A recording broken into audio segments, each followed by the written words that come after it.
Hello everyone, this is a tech talk on SaltStack, a configuration management tool. What is configuration management? Configuration management is the process of handling changes systematically so that the system maintains its integrity over time. It executes configuration across IT resources in an automated environment. It is sometimes dubbed as IT automation. So why is configuration management important? Because it increases the efficiency, stability and control. It provides cost reduction by having detailed knowledge of all elements and also avoids unnecessary duplication, enhance system reliability, faster restoration of service, decrease risk and greater levels of security, more efficient change management. Now we shall look into what are the types of configuration management. There are two types. One is the push configuration and pull configuration.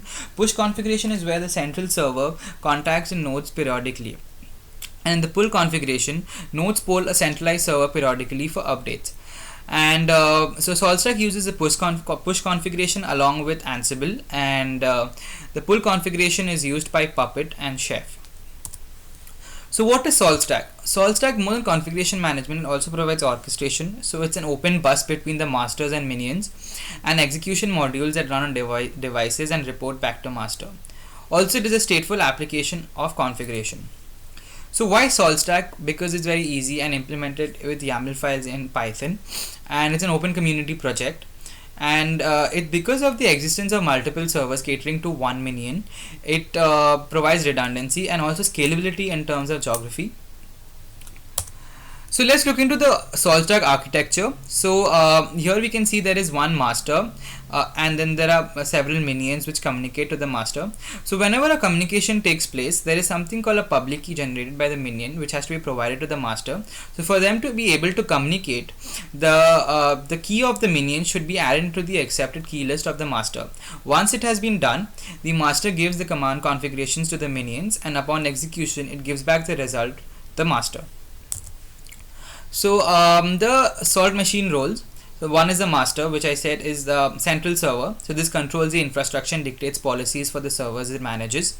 And the minion is responsible for executing the commands and instructions sent by master and reporting on the success of jobs and providing the data about the underlying host. So the communication in the Salt system happens to the 0MQ messaging library. This is a very rapid and fast method, and when using the 0MQ, the Salt maintains a public key system for authenticating masters and minions. And if it is not possible to install the Salt minion on a node, Salt can also issue commands over SSH. So this is a simple communication where the master is providing the command states to the minions, and and upon execution it returns the state to the master. Remote execution is what Salt provides through execution modules, and execution modules are a set of functions that perform work on minions. Execution modules provide a concise mechanism for executing commands without having to shell out, and provide detailed instructions on how to complete the process. Modules allow Salt to abstract the underlying differences between the systems. So the configuration management functionality of Salt can be accessed by creating repositories of configuration files.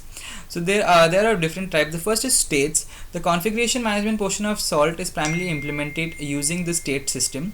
The state system uses the state modules, and which are distinct from the execution modules, which was described previously. However, they tend to mirror sometimes, but the state usually describes the system, what state a particular system should be in. So formulas are something which we have shown in the at a demo. These are the state of state module calls arranged with the aim of producing a certain result, and formulas can also be applied in an ad hoc manner. And these are the configuration management files that describe how a system should look once the formula has been applied. These are by default written in YAML data serialization format. So the templating allows Salt formulas and other files to be written in a more flexible manner. Templates can use the information available about minions to construct customized versions of formulas or configuration files. So how does the querying and assigning information to minion take place? The grains. So grains are pieces of information which is gathered and maintained by minion. It's primarily concerned to the underlying host. So this functionality can be leveraged for many purposes.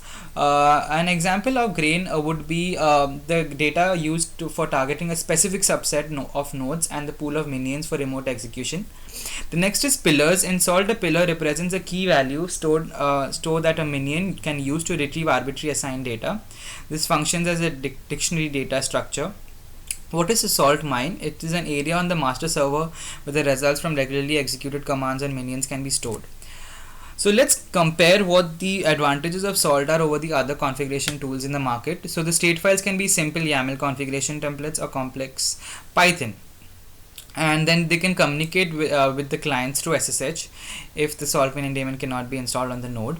Also, it's extremely scalable because of the existence of the multiple Salt masters and the tiered architecture of the Salt master system.